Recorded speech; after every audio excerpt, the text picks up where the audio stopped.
Good morning students. Students, आज मैं आपको ये बताने जा रहा हूँ कि ये कॉन्ग्रुएंसी और सिमिलैरिटी में डिफरेंस क्या होता है। देखिए, ये दो अलग अलग कंसेप्ट है। कॉन्ग्रुएंसी जैसा आप जानते हैं क्लास नाइन्थ में मैथ का चैप्टर है, और सिमिलैरिटी में जो है वो ट्राइंगल्स जो चैप्टर है क्लास टेंथ में है। ये दोनों कंसेप्ट जो है, कॉन्ग्रुएंसी वाला कंसेप्ट क्लास नाइन्थ में है, और सिमिलैरिटी वाला जो चैप्टर है वो आपका ट्राइंगल इसमें टेंथ क्लास में है। अब इन दोनों में बेसिकली डिफरेंस क्या है, वो पूछते हैं कि कांग्रुएंट और सिमिलर चीज में क्या डिफरेंस है। मैं आपको पहले ये बता दूं मोटे तौर पर इनमें डिफरेंस क्या है। कांग्रुएंस ट्राइंगल्स या कांग्रुएंस जो कांग्रुएंट फिगर्स होती है, वो फिगर्स ऐसी होती है जिनका शेप और साइज दोनों एक जैसा होता है। जैसे मैं एग्जांपल के तौर पर ये मैं अपने दोनों हाथ रखता हूं आपके सामने। इन दोनों हाथ की जो मेरी शेप है, बनावट है, शेप मीन्स बनावट और साइज मीन आकार, ये दोनों चीजें बिल्कुल सेम टू सेम होती हैं। यानी मैं अगर एक हाथ के ऊपर दूसरा हाथ रखता हूं तो ऐसे लगेगा ये ओवरलैप कर रहा है, बिल्कुल आपको एक दिखाई देगा। तो ये तो मेरे जो दो हैंड्स हैं ये कांग्रुएंट है। तो कांग्रुएंट फिगर्स वो होती है जिसका दोनों का शेप और साइज एक जैसा होता है। ऐसी फिगर्स को हम कांग्रुएंट कहते हैं। जबकि अदर हैंड आप सिमिलर की बात करेंगे अगर, तो सिमिलर होने के लिए दो फिगर्स की सिर्फ शेप एक जैसी होना जरूरी है, साइज डिफरेंट भी हो सकता है। जैसे मेरा एक राइट हैंड है, किसी दूसरे बच्चे का भी राइट हैंड ले लूंगा, दोनों की बनावट जो है, जो उनकी शेप है वो एक जैसी होगी। फोर फिंगर्स होंगे, एक थंब होगा, एक पाम होगा। इसी तरह से किसी बच्चे का भी होगा। लेकिन अगर साइज की बात करेंगे तो साइज में डिफरेंस होगा। ठीक है, दोनों उसका भी हाथ वैसा ही होगा, देखने में वैसा ही होगा, लेकिन साइज में फर्क होगा। तो वो जो दो हाथ होंगे वो सिमिलर होंगे। अब आपको समझ आ गया होगा कि सिमिलर और कॉन्ग्रुएंट में क्या डिफरेंस है। आप और एग्जांपल देता हूं मैं आपको।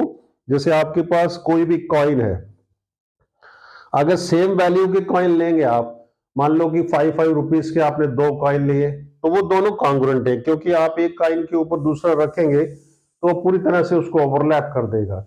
कारण कि उसका शेप और साइज दोनों एक जैसा है, साइज भी उतना ही है, शेप भी उतना ही है। तो वो दोनों कॉइन जो सेम वैल्यू के होंगे वो कॉन्ग्रुएंट होंगे।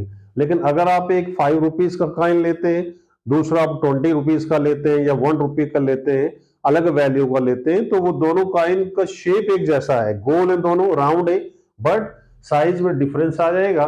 तो वो दोनों कॉइन जो है वो आपका सिमिलर होगा। तो ये फर्क है कॉन्ग्रुएंट में और सिमिलर में। और एक चीज इसमें नोट करने वाली बात है कि जो कॉन्ग्रुएंट फिगर्स है वो सिमिलर भी है। All congruent things are similar, क्योंकि सिमिलर होने के लिए सिर्फ शेप एक जैसा होना जरूरी है। बट इसमें तो शेप और साइज दोनों ही एक जैसा है, तो फिर all congruent things are similar, but vice versa is not possible. All similar things are not congruent. ये याद रखिए आप कि जो जितने सिमिलर फिगर्स है वो कॉन्ग्रुएंट नहीं है, but all congruent things are similar. अब जैसे मैं एग्जांपल देता हूं, ऑल सर्कल्स आर, अगर मैं आपको कहूं fill up all circles are, ठीक है, अब सर्कल जो है वो डिफरेंट डिफरेंट रेडियस के हो सकते हैं। तो जब मैं बोला all circles of different radii are similar, ठीक है, वो सिमिलर होंगे, क्योंकि जितने भी सर्कल होंगे सबकी फिगर जो शेप है वो एक जैसी होगी, राउंड होगी, साइज में भी डिफरेंट, वो सिमिलर होंगे। लेकिन all circles of same radius के जो होंगे वो क्या होंगे, कॉन्ग्रुएंट होंगे, क्योंकि उनका तो साइज भी एक जैसा हो जाएगा। ठीक है, अब आते हैं इसको प्रूफ करने के लिए क्या चीज है। आपने नाइन्थ में जो कंसेप्ट करना है वो उसके there are four ways, four तरीके हैं ट्राइंगल्स को कॉन्ग्रुएंट करने के। नंबर 1 है ट्रिपल एस, नंबर 2 है एस एस, नंबर 3 है ए एस ए, नंबर 4 है ए एस, एंड नंबर 5 है आर एच एस। ये जो चीज है this is for right triangles only. And यहां पे सिमिलर करने के लिए भी हमारे पास क्या कंडीशंस है, triple S, then S S, then third is triple A, and then fourth is double A rule. Similarity के लिए ये रूल है, ये तरीका है, ये वे है, और इसके लिए ये है। अब आज इसमें नोटिस करेंगे कि ये दो जो है ये दोनों इधर भी हैं इधर भी हैं। यहां भी बच्चे कंफ्यूज हो जाते हैं कि ये क्या फर्क है, उसमें भी ट्रिपल एस है, बट इस ट्रिपल एस में और उस ट्रिपल एस में फर्क है, एक मेन डिफरेंस है, मैं वो आपको क्लियर कर दूं। वो क्या डिफरेंस है कि इन केस ऑफ कॉन्ग्रुएंसी आपको जो ए बी साइड है वो डीई के इक्वल होनी चाहिए, लेंथ इनकी इक्वल होनी चाहिए, बीई की जो लेंथ है वो इसके इक्वल होनी चाहिए। सो और एसी की लेंथ जो है वो इसके इक्वल होनी चाहिए। It means A B equal to D E, A C equal to D F and B C equal to E F. तो फिर ये ट्राइंगल आपकी कॉन्ग्रुएंट होगी, ठीक है। तो इसके लिए तीनों साइड्स का इक्वल होना जरूरी है। So by triple S these two triangles will be congruent. अब इस ट्रिपल एस की क्या बात है, इसके लिए आपको जैसा मैंने बोला कि साइज का सेम होना जरूरी नहीं है, सिर्फ शेप एक जैसी होनी चाहिए। अब शेप कैसे, अगर ट्रिपल एस है तो कैसे शेप एक जैसी होगी, इसमें अगर आपकी साइड्स इक्वल नहीं है, डजंट मैटर, इनकी जो साइड्स की रेशियो है that should be same, proportional होनी चाहिए। साइड्स मस्ट बी प्रोपोर्शनल, इनकी रेशियो इक्वल होनी चाहिए। तो अगर रेशियो ही इक्वल हो जाएगी तो आपकी ट्राइंगल सिमिलर हो जाएगी बाय ट्रिपल एस। तो आपने देखा कि इधर भी ट्रिपल एस है, बट इस ट्रिपल एस का मीनिंग अलग है, इस ट्रिपल एस का मीनिंग डिफरेंट है। इसी प्रकार यहां पे जो दूसरी है एस, इसमें भी ऐसे ही है, दो साइड्स आपकी इक्वल हो, ठीक है, ए बी बराबर हो डीई के, देन एंगल, एक एंगल इक्वल हो, फिर एक साइड इक्वल हो, ठीक है। तो आपकी ट्रायंगल जो है वो क्या हो जाएगी, कॉन्ग्रुएंट हो जाएगी।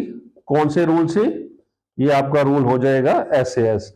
और जो जहां पर एस है उसके लिए जैसा मैंने आपको बताया, कोई भी दो साइडें प्रोपोर्शनल, मान लो ये दो साइडें आपकी प्रोपोर्शनल है और साथ में एंगल ए इक्वल है, angle A is equal to D, तो यहां पर आपकी जो ट्राइंगल है वो सिमिलर हो जाएगी।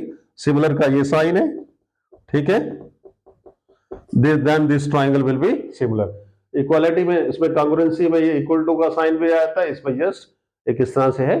So this is the difference between triple S of this and triple S of this and S of congruency and S of similarity rule. बाकी इसके दूसरे जो दो रूल्स हैं वो टोटली डिफरेंट है, वो इसमें है ही नहीं है और इसमें तीन अलग से है। So this are the differences between the congruency and similarity concept, ठीक है। उसके बाद जो सिमिलैरिटी की जो सबसे पहली थ्योरम है वो बेसिक प्रोपोर्शनलिटी थ्योरम है, ठीक है। थैलेस एक मैथमेटिशियन थे, उन्होंने इस थ्योरी को दिया है, थ्योरम को, वो मैं आपको इसकी अगली वीडियो में सेंड करूंगा। Thanks for watching this video.